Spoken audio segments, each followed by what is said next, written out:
I was diagnosed with Crohn's disease, which is, inflammation of the bowels. And anyway, I went downhill pretty quickly after that, was bedridden, was forced to quit my job, forced to quit some extra courses I was doing through school, and really hit rock bottom. And it was at this point, side effects of medication, they weren't doing anything for me. So I felt like my back was up against the wall. So I had to take health into my own hands.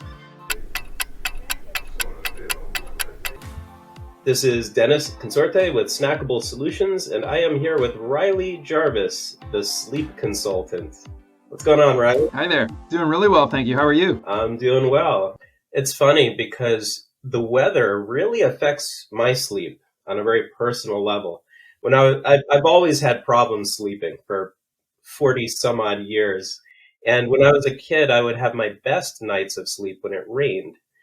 Do you find that weather affects people's sleep much? Absolutely, it can. I mean, in particular with, when there's not too much sun and you live in more the northern hemisphere, we tend to get a deficiency in vitamin D. And that which, can come from the sun naturally. And, people get the seasonal depression that comes up, but vitamin D is very important for sleep as well. So that can be a big part of it. I mean, when you were a kid, for sure, I mean, the rain can create that that ambient sound. It can be very relaxing. So you have that environmental effect as well, for sure. So tell me about yourself. How does somebody become a sleep consultant? People ask me this all the time. It's a very interesting one because originally I went to school for finance, ended up in kind of like investment banking, private equity, working for a period of time. And I was working just like the hours were insane, like 12 to 18-hour work days. And my body just couldn't handle it anymore. And, it's a dog eat dog type of world there.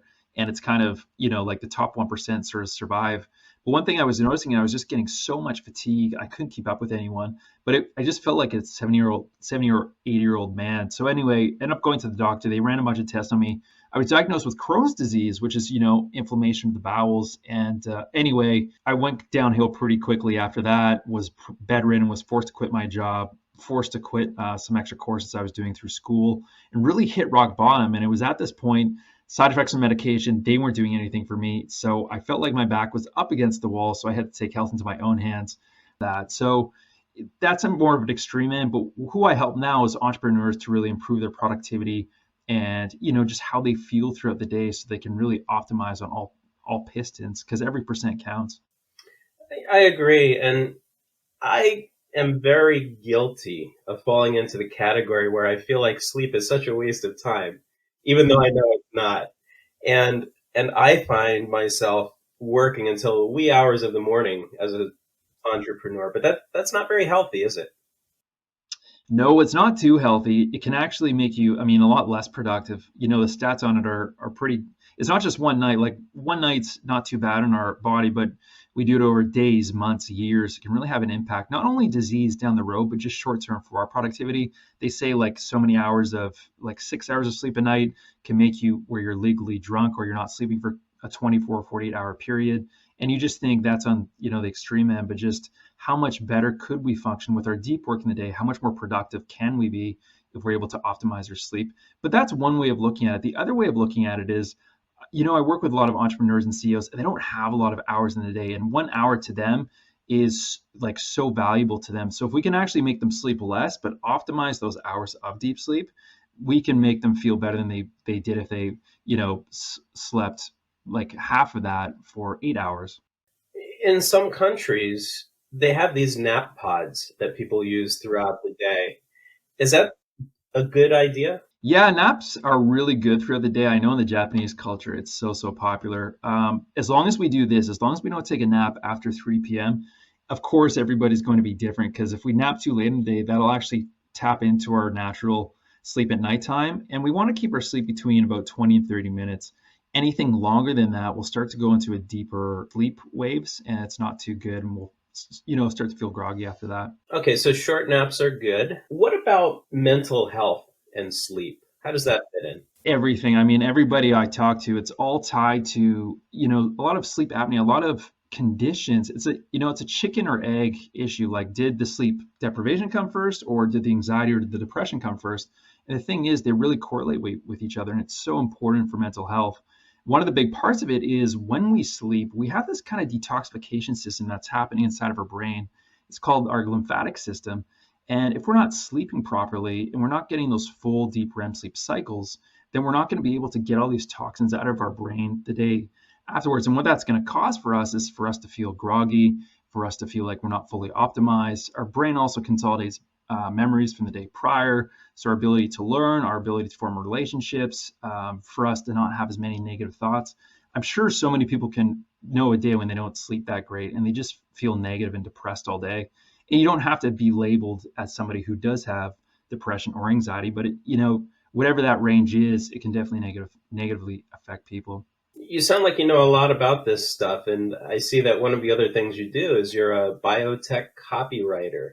How do these two things tie together? Yeah, that's another really good one. So it really aligned with health. And as I was researching so much about sleep, what fascinated me was just the future of, like anti-aging technology, the ability for us to be able to live forever, just things you would see in fantasy. But the truth is a lot of this is becoming a reality. And, multi-billionaires, multi-millionaires are investing in some of this stuff. And just what the future holds was just it really got me going. So if I could actually write about it, and writing for me was, English in high school was one of my favorite subjects. So I sort of carried that onwards and it came easy to me.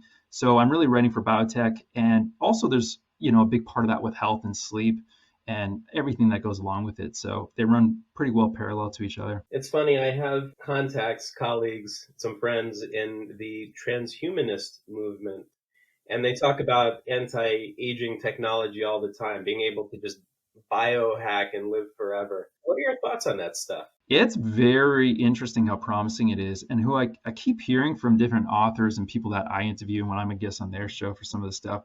They say as long as you're around for the next 6 years, somehow that's the point when they're going to hit this pinnacle of technology, where they're really going to crack the code of this anti-aging stuff. Whether or not that means we're going to turn to cyborgs, who knows? There's a lot of ethics that goes along with it, but the future seems really cool. Yeah. Did you say 6 years or 60 years? 6 years. Wow, that's soon. In 6 years, I'm going to live forever. That's what they're saying with some of the stuff. At least if you're going to hit, like its infancy stages, it's kind of like the Facebook metaverse. Right now, it's not that great, but it'll go to the point where we just can't distinguish normal reality from a virtual one. Technology like that, when it first comes out, it's probably not going to be accessible to everybody, which is fine. We'll let the rich people drive that technology and we'll get it super cheap. But in the meantime, it sounds like there are some healthy habits that we can partake in so that we can live longer, healthier lives. Absolutely, we can. There's so much you can do.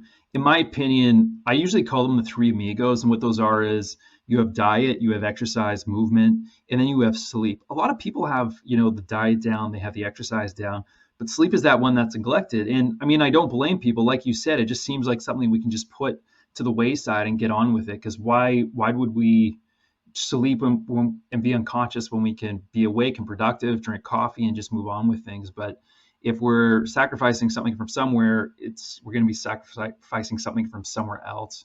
So that's where it all comes into really alignment. I feel like you have some really interesting client stories. I'd love to hear about one of them. You don't have to share any names or anything like that, but maybe you can share with the audience someone's story where they had trouble sleeping or sleep just impacted their life. You came, you helped them out, and tell me about the result of something like that. Absolutely. So I work with everyone who's a lot of mostly entrepreneurs and just everyone who wants to sleep better from 20 all the way up until, 80 years old. But one more recent one in particular that stands out is somebody I was helping. He was a gentleman, very successful guy, like wrote 15 books, 2 PhDs, two master's degrees. He was a professor for some time. And he really it was great what he achieved, but he really burned the candle from both ends. In the process, he was overweight. He ended up gaining pre-diabetes and all this stuff. So when he came to see me, he was on, a lot of sleep medication, and he just could not sleep at all. So when we started working together, 6 to about 8 months later, he was completely off all the sleep medication. He lost 60 pounds, no longer pre-diabetic anymore. And he's just like living life. He looks like he's 20 years younger than he actually is. And he feels that way too. He's playing with his grandchildren, like to just see videos of that compared to what he was before. He got emotional when he was telling it to me, and he didn't realize that was possible. And that's another thing too, is we think When we get older, we're just conditioned to think, well, we just naturally sleep less, our health isn't as good as we age. But it's actually the reverse. There's so many people I work with where they actually feel better at 40 or 50 than they did at 30, just because they're implementing these things. So it's a pretty inspiring future if you look at it that way. It's amazing. And how does somebody like that find somebody like you? I can't see myself Googling for sleep specialist. It's funny how people find me. The most common is through word of mouth. A lot of CEOs and entrepreneurs have pretty big networks. So after you get a clients for one, they'll tell the rest of their friends like, "Oh, you got to try this out." But besides that, how I find people is I do a lot of workshops. Do a lot of speaking engagements, and then through that, after the education of sleep, I ask if you like to do more one-on-one stuff. We can do it that way too. Because the way I work is I send lab test kits directly to people's houses, and we look at about 750 biomarkers roughly.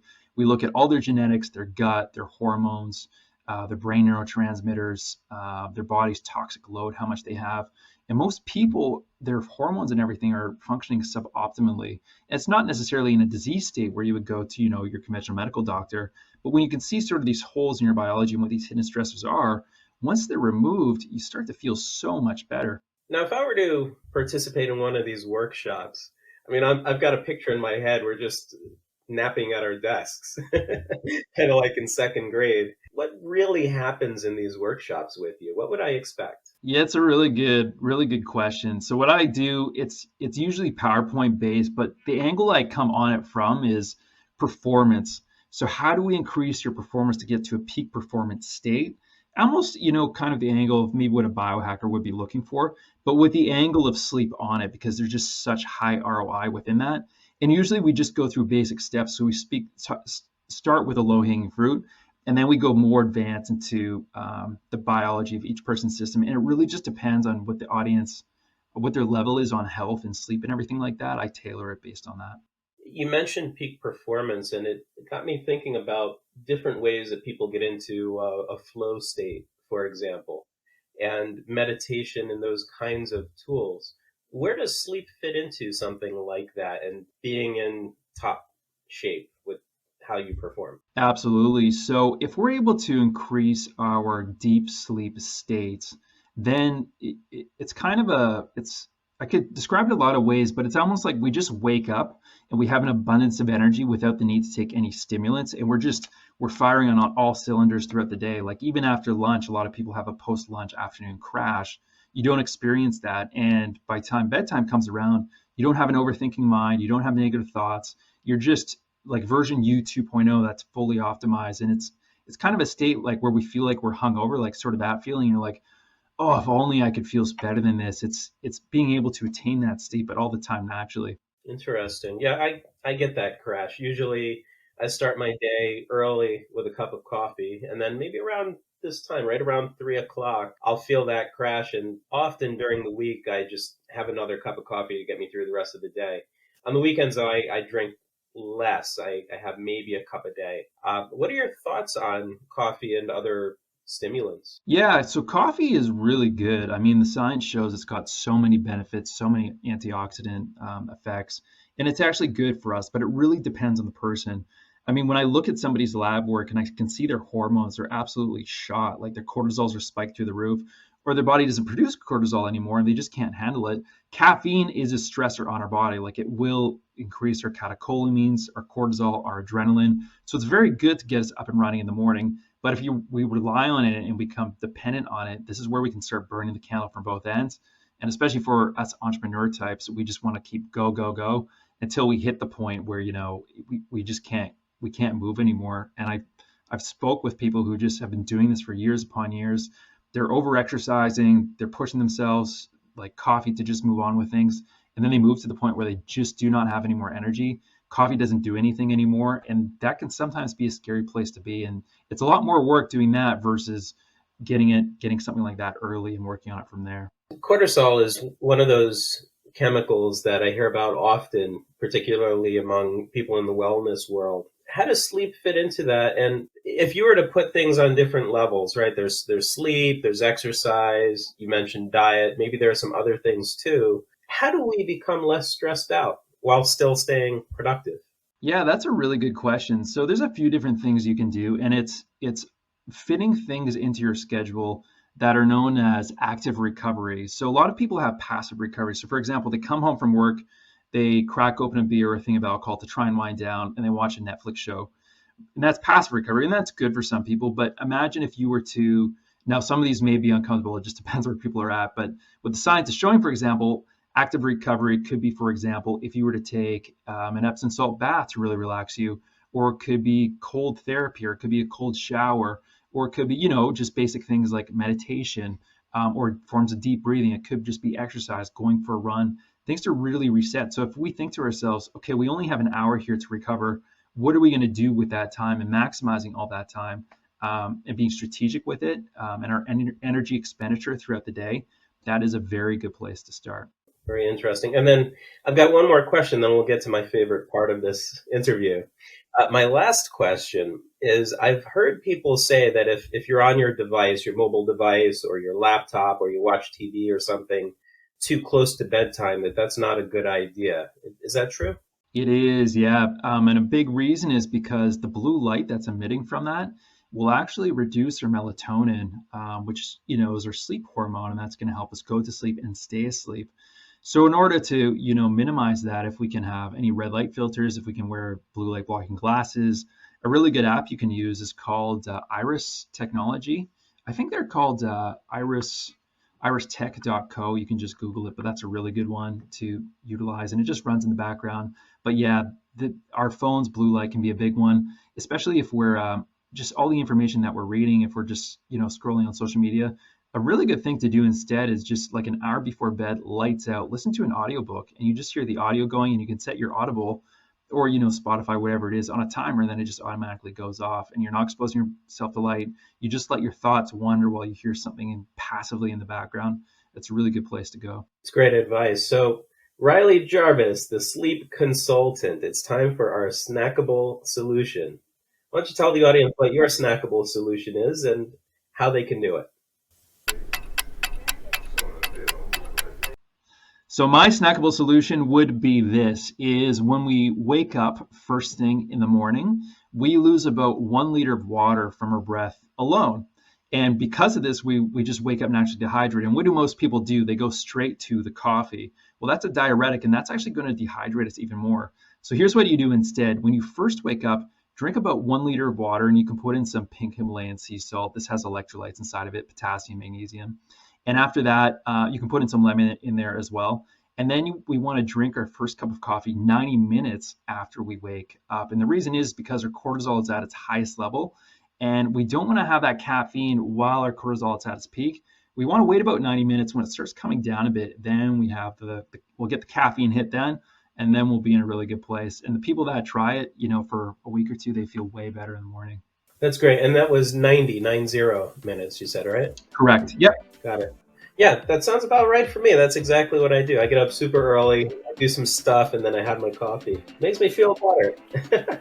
Good stuff. So, Riley Jarvis, why don't you tell us how people can find you online? Absolutely. It's pretty easy. They can go to www.thesleepconsultant.com. On there, you can just get a free sleep questionnaire to just see where you're at, and customized solutions that you can start implementing right inside of there.